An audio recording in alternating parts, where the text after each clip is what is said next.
Tonight on Newswatch, Nelsonville city officials are calling for an investigation into an alleged hacking of city council members' emails. Plus, even if you're not a UPS customer, if you are just purely FedEx, purely post office, you likely still will see an impact in your deliveries. A major shipper could face a strike within weeks. And this is my home. That is my garage. Rainstorms in the Northeast leave entire neighborhoods flooded. Newswatch starts right now.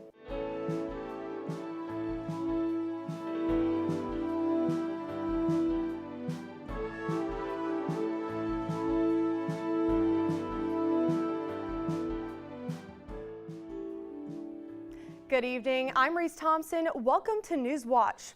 Nelsonville city officials are requesting an investigation involving their emails. Newswatch reporter Haley Hollinger is live in studio with more. Haley. Thanks, Reese. City officials are concerned about an alleged hacking attempt into 4 different city email accounts. According to City Auditor Taylor Sappington, the situation began in June. There was an attempt to access the city's administrative email account, but whoever made the attempt did not have access to the 2-factor authentication. City Administrative Assistant Rita Wynn told council about system vulnerabilities in an email over the weekend. Wynn says email communications about the electric contract between her and the city manager had been deleted. City Auditor Taylor Sappington says the city has asked the county prosecutor to investigate and is prepared to take steps to close vulnerabilities. Busted. This is something I'm not unfamiliar with, and unfortunately neither City Hall. So I feel there's major IT vulnerabilities, and then of course email conversation this weekend where it has come into sharper focus about the potentially illegal and certainly unethical accessing of 4 email accounts across City Hall. In other Nelsonville news, there is an open council seat after Councilwoman Glenda Tangle's resignation. The city is accepting applications for the open seat. Reporting for Newswatch, I'm Haley Hollinger, live in studio. Thanks, Haley. An evacuation order is in place for more than 450 Columbiana residents due to a gas leak. According to Ohio Governor Mike DeWine's office, the leak happened on the Tarka pad on Fairfield School Road. The Hillcorp Energy Company says a third-party contractor struck a wellhead on the pad this morning. A 1-mile evacuation zone was ordered shortly after. The zone is from north of Woodvale Lane to north of Crestview Road and Lower Elkton Road to west of Crestview High School. DeWine says unless you are ordered to evacuate, stay in your home with the doors and windows closed. Columbiana County EMA is expected to provide an update tomorrow. Early voting for the August 8th election is underway. People in Athens County can vote starting today at the Board of Elections from 8 a.m. to 5 p.m. The only question on the ballot is Issue 1. If Ohioans pass Issue 1, future constitutional amendments, including one on abortion rights in November, would need to pass by 60% instead of 50%. You may have seen the Issue 1 yard sign popping up throughout Southeast Ohio and the television ads airing statewide. The TV ads are paid for by one person, one vote, the union-backed coalition opposing Issue 1. Voting will continue during the week leading up to the August 8th election. A man in Scioto County is indicted on several charges, including 2 charges alleged kidnapping. Robert Tubbs Jr. was indicted by a grand jury on Thursday after he allegedly picked up a 13-year-old girl from Lucasville after engaging in sexual conversations with her on Snapchat. The 20-year-old is charged with 2 counts of kidnapping, attempted unlawful sexual conduct with a minor, importuning and disseminating matter harmful to a juvenile. Investigators say the incident was reported after a concerned resident called the police after seeing several underage kids get into a car with 2 men in Portsmouth area. A proposal to address staffing shortages in law enforcement is going through the Ohio House and dividing officials along the way.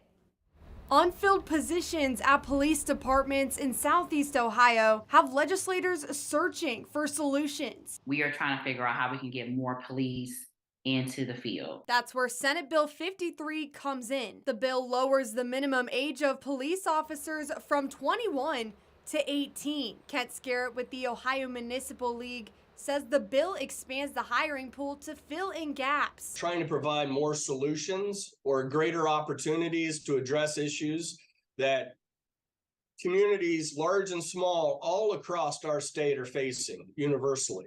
And that is the challenge with recruitment and retention of law enforcement. But not everyone is on board with Senate Bill 53's proposal. Cleveland Democratic Representative Juanita O'Brent says while there is a problem with police staffing, this might not be the answer. That's not really focusing on a solution, but just throwing, answers that's not going to resolve this problem. Fraternal Order of Police of Ohio President Gary Wolsk says he believes police officers should have more life experience. They're making split-second decisions on things. They're seeing things they've never seen or experienced before. Changing the minimum age of a police officer to 18 worries those working in law enforcement if one is mature enough to be behind the cop car before they can even legally drink a beer. But officials are still left scrambling to recruit more police officers. There are cultural issues, societal issues that are putting pressures on certain occupational opportunities that hopefully they'll just work themselves out. Senate Bill 53 is currently going through the Ohio House Homeland Security Committee. Poverty rates in Ohio have gone up from 12.7% to 13.4%. According to the state poverty report, 17% of people in Appalachian, Ohio were poor. The poverty rate for the rest of Ohio averaged 14%. The report says the income needed to get by with no public assistance is different throughout the state, ranging from around $55,000 for a Coshocton County family of 4 to over $72,000 for 2 adults and 2 children in Warren County. According to a report prepared for the state's community action agencies, the number of Ohioans in poverty rose for the first time in a decade. It's been a gorgeous day here in Athens. Joining us now is Newswatch forecaster Emily Dietz. Emily, how long are these nice conditions going to last? Yeah, they're going to last us today, going into tomorrow, but Thursday we might see some more clouds start to roll in, a little bit of rain, but I'm enjoying this sunshine so far, even though it's been a little bit hot, and I've got my fan and my AC turned on too to keep cool. Always. And, oh yeah, a nice cup of ice water as well. Yes. But right now in Athens, we're still seeing those hot temperatures. It's about 88 right now with clear skies. Not really much of a breeze either, so if you're outside, we've seen a lot of sunshine today as well, and today was a pretty similar day to yesterday. And speaking of yesterday, we saw temperatures start off in the mid 80s, drop overnight down into the 50s, but those quickly picked back up today, leaving us with current temperatures about 87 in Athens, Lancaster, Zanesville, about 84, as well as 87 in Newark. So all across Ohio, we're seeing these 80-degree temperatures, and it is pretty warm outside. Now, a lot of the reason we're seeing these clear skies have been from this high pressure that's been sitting across the central U.S. for the past day or so. And that high pressure is really pushing a lot of these clouds out of the area. Now, on Saturday, we saw some rain, and that actually pushed into New York, creating a lot of rain for them, a lot of serious flooding. But fortunately for them, things are starting to push away, and now we're just left with this high pressure for us and high pressure moving into New York. Now tonight we'll see another drop down to about 56 with some dense fog. So if you're going to be driving or anywhere outside tonight while it's dark, that fog is out, be sure to be careful and stay tuned for my full forecast to look at the rain coming in on Thursday. Thanks, Emily. Athens is in the middle of its annual Ohio Brew Week. It's rooted in keeping the economy going in the summer when thousands of students leave. Newswatch reporter Morgan Anderson brings us more on its impact. Increased foot traffic on Court Street and fully booked hotels. Ohio Brew Week is so much more than just craft beer. It offers a different demographic the chance to support all things Athens. During Ohio Brew Week, the grown-ups come out. You know, we all get to see each other. It's like a reunion in the summer, seeing all the community members out supporting our local businesses. Brew Week's founders wanted a way to supply Uptown with business, while thousands of Ohio University students left town for summer break. And as the late John Sparhawk, who was instrumental in Brew Week's creation, said, craft beer is the way to go. The festival brings in 45 Ohio breweries, more than 300 craft brews, and thousands of people to the bricks. This is a great economic boost for the city and county.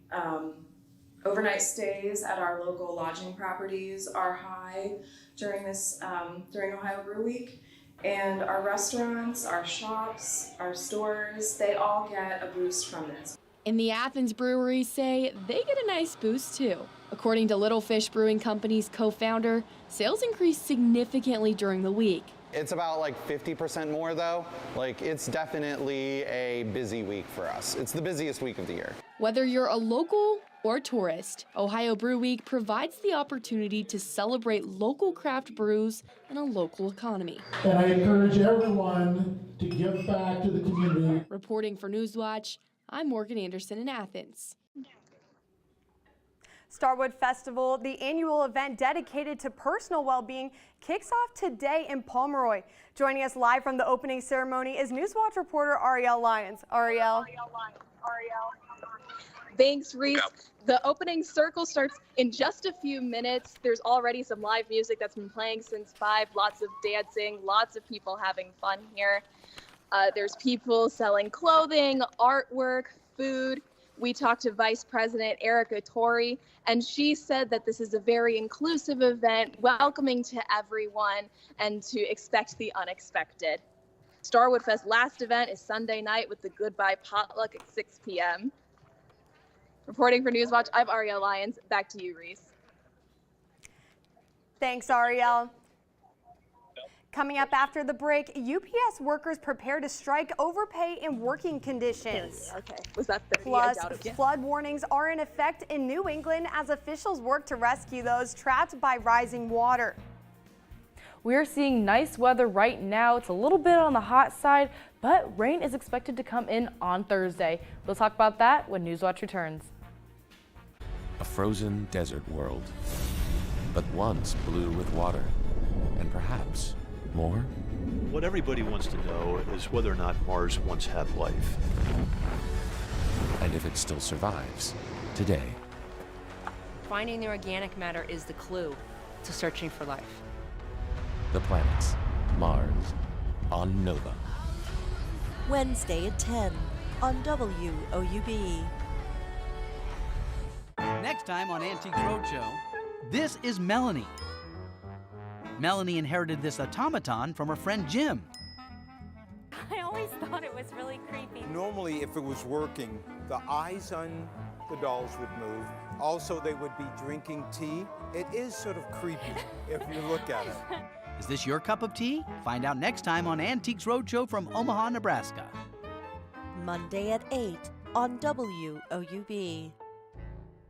I was on a kayak whale watching trip in California when this happened. A humpback whale breached on top of us. How can you get that close to something that big and not die? I was drawn into a much bigger story. There were other close encounters with whales. I became obsessed with whales, and that's where the detective work starts. Wednesday at 8 on WOUB. WOUB is recognizing members of our Cornerstone Society. The Cornerstone Society is a group that wants to ensure the future of public media in our region. It includes people across our area who value news, entertainment, and cultural programming, as well as the educational services WOUB provides. Also included are graduates of Ohio University who took part in the WOUB Student Professional Development Program. Thanks to the Cornerstone Society for their generous support. To learn how you can be involved, email woub@woub.org.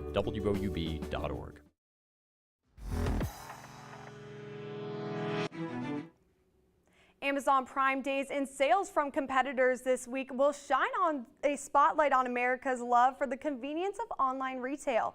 But there could be a slowdown on the horizon, just as consumers ramp up back-to-school shopping and retailers prepare for the crucial holiday season. Karen Kafer reports from Washington. Search, click, buy, deliver. The two-day Amazon Prime Day event is off and running and prompting others like Walmart, Target, Best Buy, and Macy's to launch their own big July sales. It also highlights the supply chain that gets a package from warehouse to doorstep. I think we take it for granted exactly how much we're purchasing, shipping, I mean, I think for a lot of Americans, we're probably getting a package maybe every other day. While Amazon has its own delivery network, the company relies on UPS for some shipping, like many e-commerce outlets big and small. UPS carried an average of 20.8 million U.S. packages a day through last year, and more than 340,000 UPS workers represented by the Teamsters Union have authorized a strike over pay and working conditions starting August 1st if an agreement is not reached. The Biden administration is monitoring negotiations closely. There's a reason why the parties negotiate directly. They stay at the table. I'm hopeful that that is what they will continue to do. Virginia Tech economics professor Jadrian Wooten says a prolonged strike would have a wider ripple than many consumers might think as other shippers shoulder the extra load. Even if you're not a UPS customer, if you are just purely FedEx, purely post office, you likely still will see an impact in your deliveries, even though you're not relying on UPS. And it would happen at a crucial time for retailers during back-to-school shopping and as they stock shelves for the holidays. In Washington, I'm Karen Kafa. Good evening. I hope everyone's having a wonderful day so far. Today was pretty similar to yesterday. We're seeing some high temperatures. Right now it's about 88 outside with some clear skies. So it's beautiful outside and it's hot. Overall today for Southeast Ohio, we've seen a high of about 87 with those mostly sunny skies. And the UV index was also pretty high. It was about 9, pushing 10 a little bit. And a lot of that is due to the high pressure that we've been having sitting over the central U.S. and that's really pushing a lot of the cloud coverage away. Now across the U.S. we've also had a lot of storms going on. New York has been absolutely flooded with record-breaking floodwater heights going on, but fortunately for them that system is beginning to make its way towards the east, so hopefully things will begin to dry up. Now over to the northwest, we're seeing some storms start to pop up. We've got a bit of a low pressure and a cold front moving through that we're expecting to move into Ohio on Thursday. And down to the south, we've got some storms popping up in the Texas, Oklahoma area, as well as another low pressure system band going through Florida. So if you're planning on vacationing in the south anytime soon, make sure you look at your weather app because this rain is going to be here to stay for just a little bit since we have a pretty extensive low pressure and cold front band going on. But we see some rain going on in the Midwest area, and that's going to be moving into Ohio here on Thursday. Now along with this rain, we're seeing extensive heat across the U.S. as well. Down south it's about the upper 90s, even into 100s. In the central U.S. it's in the mid to upper 90s, and here in Ohio we're seeing a lot more sunshine these past couple days with that high pressure, so it's going to be a lot hotter going into tomorrow. But tonight we'll see a low of about 56 since we're having those cloudless skies at night, so that'll get rid of that layer of insulation that would normally keep that daytime heating in and instead help provide a little bit of fog tonight, so be careful if you're planning on driving, and it'll also create a dewy morning tomorrow. But speaking of tomorrow, it'll be a high of about 90, so another hot day, another day full of sunshine, and about 1 p.m. we're looking at a UV index close to 9, pushing 10 even. So if you're going to be outside, make sure you're taking frequent breaks in the shade and drinking plenty of water. Now the high pressure is going to be hanging around a little bit, but tomorrow we're going to look at this low pressure as it starts to push down into the south. It's going to bring in a little bit of rain, mainly tomorrow night for our friends in northern Ohio, but out to the west in Iowa, that's where most of the system is going to be. We won't be getting too really extensive thunderstorms at all. We'll just be getting a bit of rain, and Thursday, that's when we'll see our part of the system. That's when we're expecting rain to come in, and since it's not a linear system up and down, it's more moving sideways. You'll see that pushing in throughout the day a little bit, starting around 9 in the morning and going into the afternoon. So tomorrow we've got the 80% chance of showers, still a hot day. Friday we're looking at a 50% chance of showers, and that's going to be a bit in the morning, and it'll be a bit muggy outside since we've had that rain, and it'll be warm outside as well. So be prepared for that rain coming in later this week. After a deadly heat wave last week, the Biden administration says they will take new actions to officially warn people about heat-related dangers. The National Oceanic and Atmospheric Administration will use $5 million of federal money to create 2 new virtual research centers. They will help underserved communities around the U.S. better understand and prepare for extreme heat. Administration officials are meeting to discuss how they can make affordable housing more resilient to climate shocks and extreme weather. The White House also plans to work with the National Integrated Heat Health Information System. They will develop a new national heat strategy focused on environmental justice. Intense rainstorms throughout the Northeast are leaving entire neighborhoods ravaged by extreme flooding. Flood warnings remain for parts of New England as officials work to address damage and rescue those still in need. Ivan Rodriguez has the latest on the hardest hit areas. More than 100 people have been rescued throughout the state of Vermont because of catastrophic flooding, and officials say rescues are ongoing Tuesday. Many others simply watching as their belongings are swept away. This is my home. That is my garage. The catastrophic flooding drawing comparisons to Hurricane Irene in 2011. Governor Phil Scott says the latest rainstorms are significantly worse. This is different. We've had like 48 hours of steady rain. The devastation and flooding we're experiencing across Vermont is historic and catastrophic. The city of Montpelier was left underwater after a record-setting 5.28 inches of rainfall Monday, according to the National Weather Service in Burlington. The nearby city of Barrie also shutting down its downtown because of flooding. Although the water is expected to recede Tuesday, the governor says the danger is far from over. And even though the sun may shine later today and tomorrow, we expect more rain later this week, which will have nowhere to go in the oversaturated ground. In other areas of the state, officials say water conditions remain too dangerous for rescue by boat. 5 National Guard helicopters are assisting alongside rescue teams from other states. More teams are en route to Vermont to assist with what will be a days or weeks-long effort. The flooding left at least 1 person dead in New York's Orange County. In Vermont, no injuries or deaths have been reported as a result of severe flooding, though emergency officials say the response is still in its earliest stages. Reporting for Newswatch, I'm Ivan Rodriguez. After the break, President Biden travels to Lithuania for a high-stakes meeting with NATO members. And to stay up to date on the latest from Newswatch, check us out on Instagram, Twitter, and YouTube.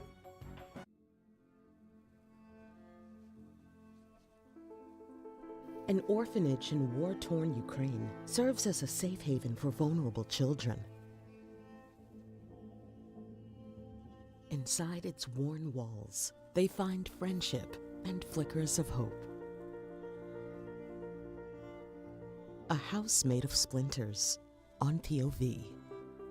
Monday at 10 on WOUB. Next time on Antique Roadshow, this is Melanie. Melanie inherited this automaton from her friend Jim. I always thought it was really creepy. Normally, if it was working, the eyes on the dolls would move. Also, they would be drinking tea. It is sort of creepy if you look at it. Is this your cup of tea? Find out next time on Antiques Roadshow from Omaha, Nebraska. Monday at 8 on WOUB. Did you know that local laws and regulations determine how your estate will be distributed if you don't have a will?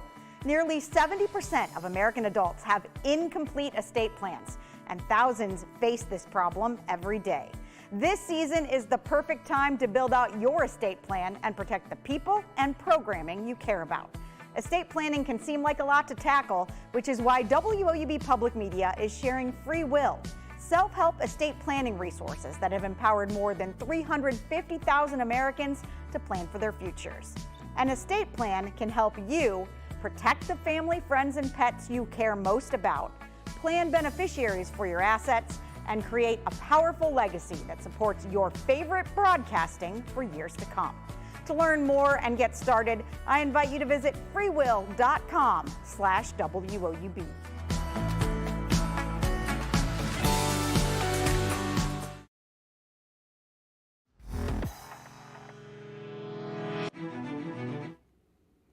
NATO members are in Lithuania to discuss high-stakes issues facing the alliance, centering on Ukraine's potential pathway to NATO membership. One early win on the NATO agenda, Sweden's membership getting a green light. Laura Geary breaks down the day's events and what's ahead. Behind the arrival smiles and handshakes, a high-stakes agenda is unfolding for the U.S. and fellow NATO countries Tuesday. President Joe Biden met with Turkey's president hours after that country dropped its opposition to Sweden joining NATO, a move that's considered a victory for President Biden, who wants to showcase a strong, united NATO to the world. Completing Sweden's accession to NATO is an historic step that benefits the security of all NATO allies at this critical time. The marquee issue Tuesday, NATO membership for Ukraine. At a concert in the summit city, President Volodymyr Zelensky thanked Lithuania, a former Soviet republic, for its courageous support of Ukraine's quest to join NATO. Meanwhile, NATO members have offered to streamline Ukraine's process for entry. What allies have agreed today is a strong, united and positive message to Ukraine about enduring support, but also a positive message on the path forward for membership. We agree on the language that we proposed, that you proposed, relative to the future of Ukraine being able to join NATO. U.S. support for Ukraine's NATO membership and ongoing military aid are two topics sure to be discussed when President Biden meets one-on-one with Zelensky Wednesday. Reporting for Newswatch, I'm Laura Aguirre. When we return, you might be able to see the Northern Lights at home tomorrow. But first, here's a look at what's coming up tonight on your public television station. On Finding Your Roots, Angelica Houston. No idea that she was living this kind of life. Mia Farrow. It's much worse than I thought it would be. And Isabella Rossellini. She always said that she didn't want to have roots. Ancestry uncovers a painful past. I see why my father never mentioned his father now. As DNA reveals. You want to meet this person? A surprise. That's hysterical. Finding Your Roots.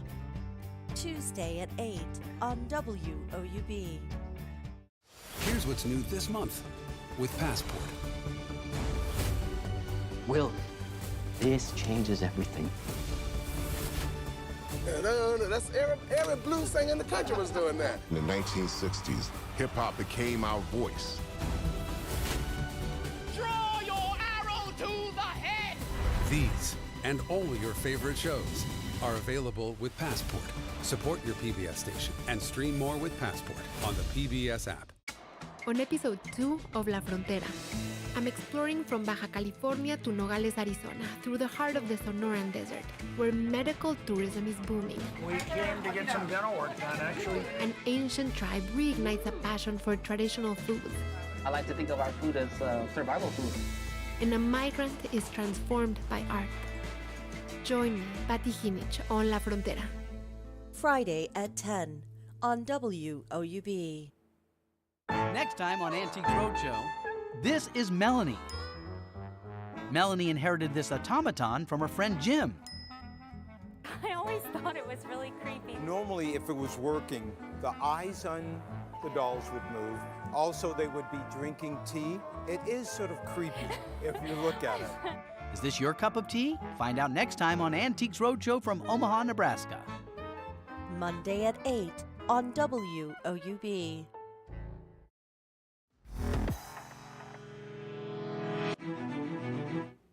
Finally tonight, people in 17 states, including Ohio, may be able to see the Northern Lights tomorrow and Thursday. The glow is produced by electrons from space that interact with the sun and Earth's magnetic field.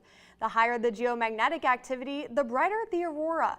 The Space Weather Prediction Center says if you are interested in seeing them, you should get away from city lights. The National Oceanic and Atmospheric Administration is monitoring the activity and will release a forecast of its own tomorrow morning. Emily, what are the chances in Southeast Ohio we get to see the Northern Lights?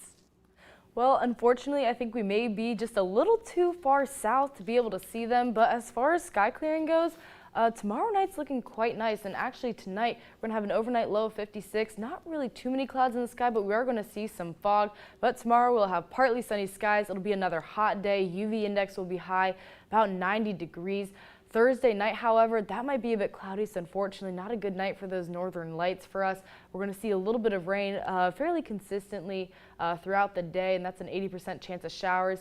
And on Saturday, we're looking at a 60% chance of thunderstorms. That's from the low pressure system sitting to the southwest of us. So we're going to keep an eye on that.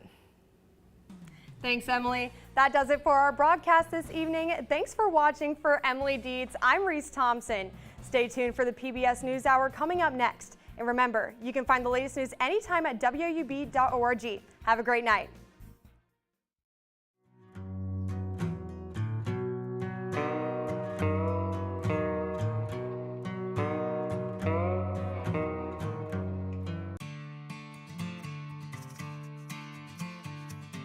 Support comes from Visit Athens County.